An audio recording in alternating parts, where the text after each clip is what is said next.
Assalamualaikum warahmatullahi wabarakatuh. Perkenalkan, nama saya Siti Maufiro, biasa dipanggil Vera, dari jurusan akuntansi angkatan 2021 dengan MPM 2102110041. Tujuan saya untuk membuat video ini adalah untuk memaparkan hasil pengujian dari studi kelayakan bisnis elektronik, yaitu bisnis afiliator TikTok, untuk memenuhi UTS mata kuliah Business Feasibility Study, di mana dosen pengampunya yaitu Bapak Ainur Rofiki SEME. Langsung saja pada penyajian materi dari hasil pengujian studi kelayakan bisnis. Demi menyingkatnya waktu, langsung saja saya akan menampilkan dan memaparkan hasil dari pengujian terhadap salah satu bisnis yang saya pilih. Bisnis yang saya pilih bisa dilihat di PPT yang saya tampilkan, yaitu bisnis afiliator TikTok. Langsung saja kepada pengertiannya terlebih dahulu.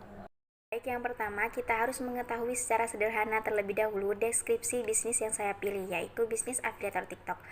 Kita kenalan terlebih dahulu terhadap deskripsinya. Yang pertama yaitu afiliator TikTok atau biasa disebut dengan TikTok Shop adalah metode penjualan para afiliator di mana mereka mempromosikan suatu produk kemudian mengharapkan sebuah komisi dengan cara membuat konten ataupun live dengan konsisten. Dari sini sudah ada pandangan mengenai afiliator TikTok.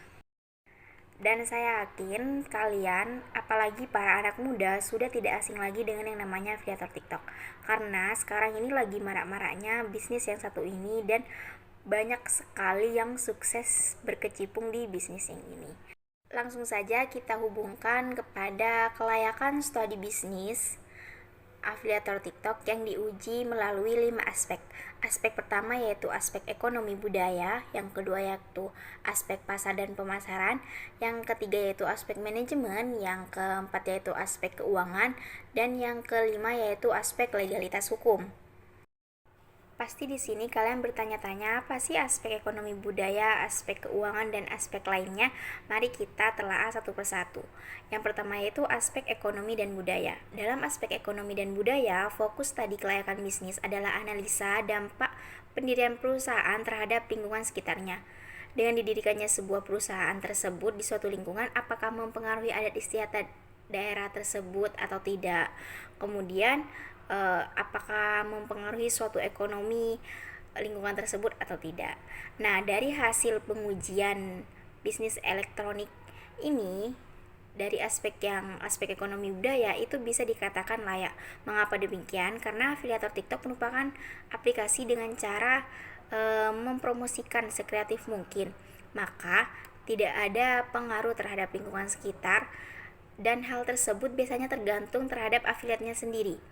Dan sejauh ini saya meneliti bahwasanya mereka yang membuat konten kemudian mempromosikan dengan live itu tidak mempengaruhi adat istiadat atau budaya sekitar. Maka di aspek yang pertama, aspek ekonomi dan budaya, bisnis afiliator TikTok bisa dikatakan layak. Yang kedua yaitu aspek pasar dan pemasaran. Apa sih aspek pasar dan pemasaran? Aspek pasar dan pemasaran, aspek ini akan menjawab apakah produk yang akan kita jual atau kita promosikan itu memiliki peluang dalam pemasaran atau tidak. Adapun hal yang harus diperhatikan dalam aspek ini yaitu potensi pasarnya, besaran konsumennya, dan daya beli masyarakatnya, segmentasi pasar, situasi persaingan bisnis, dan lain-lain. Jika ditinjau dari aspek ini, maka bisnis yang saya pilih ini, afiliator TikTok, sangatlah dapat dikatakan layak.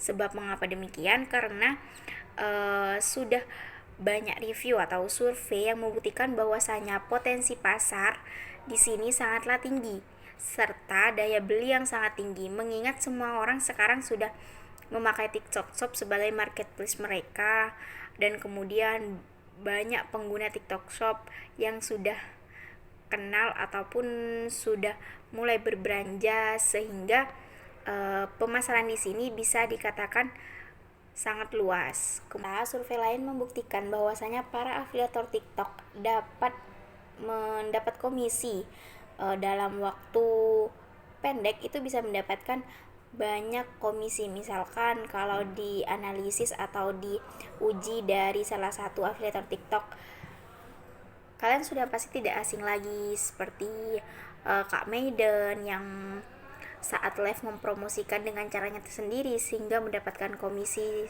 dan dapat membeli rumah.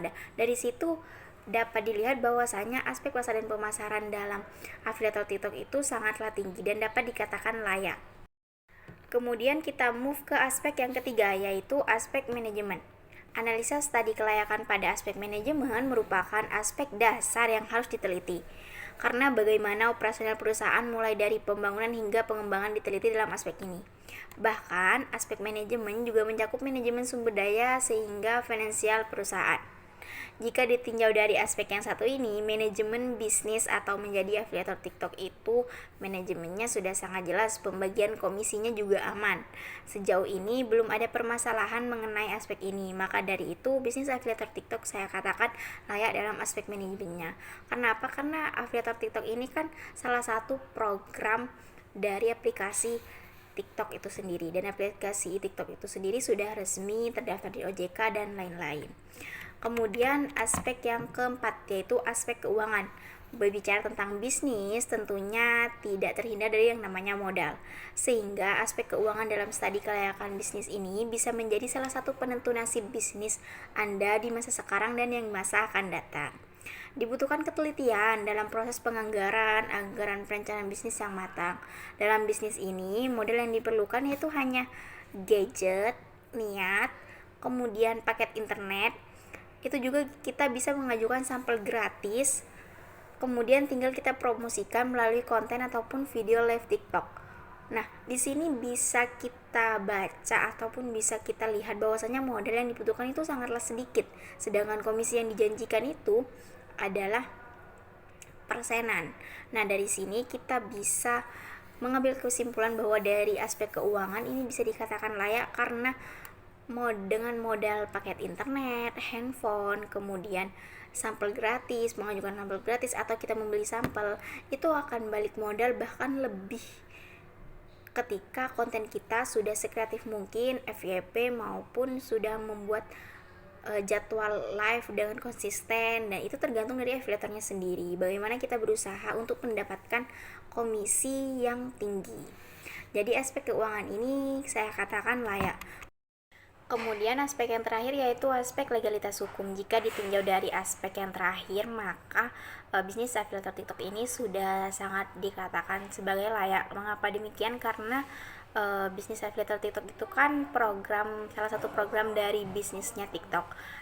Sedangkan aplikasi TikTok itu sendiri menurut perizinannya sudah mempunyai policy, kemudian penegak hukumnya juga jelas dan bukan aplikasi yang ilegal. Nah, dari sini dapat dikatakan bisnis ini dalam aspek yang terakhir yaitu saya katakan layak. Pembahasan selanjutnya yaitu tentang alasan memilih bisnis ini sebagai bahan pengujian dari aspek kelayakan bisnis. Yang pertama yaitu mudah dilakukan di mana saja. Maksudnya proses pemasarannya, promosinya, membuat konten, kemudian live-nya itu bisa dilakukan di mana saja. Kemudian yang kedua yaitu target pasar yang luas. Sudah jelas dan saya jelaskan tadi bahwasanya bisnis afiliator TikTok ini target pasarnya sangat luas. Yang luas di sini dimaksud bahwasanya ketika para afiliator mempromosikan produknya, kemudian yang membeli itu banyak. Di sini sudah dilihat dari survei beberapa produk yang sukses dilaunchingkan dan dipromosikan di akun TikTok seperti The Original, kemudian Arta, itu kebanyakan pembelinya itu di aplikasi TikTok atau melalui TikTok Shop, atau juga melalui afiliator-afiliator TikTok yang mempromosikannya. Jadi di sini target pasar dari afiliator TikTok itu sangatlah luas. Kemudian yang terakhir yaitu komisi yang menjanjikan, sesuai dengan komisi yang dijanjikan oleh para seller TikTok. Kemudian para afiliator itu mempromosikannya. Apabila sudah ada yang membeli melewati afiliator TikTok tersebut, maka komisi otomatis masuk ke akun afiliator. Nah, dan di sini saya mencantumkan akun TikTok saya atau akun TikTok Shop, atau juga bisa disebut sebagai akun afiliator TikTok. Selanjutnya di sini saya akan menampilkan timeline atau waktu penyelesaian tugas yang telah saya lalui. Yang pertama yaitu hari Kamis 15 hari yang lalu itu baru pengumuman. Kemudian Saya melakukan prakteknya mulai dari hari Rabu tanggal 17 Mei 2023 dan pembuatan video YouTube-nya itu di tanggal 24 Mei hari Rabu juga, dan pengumpulannya di hari Kamis. Bisa dilihat di sebelah saya di sini. Nah, yang paling terakhir nih, saya akan menunjukkan bukti dokumentasi dari beberapa proses praktek yang saya lakukan sebelumnya, praktek pengujiannya dan lain-lain.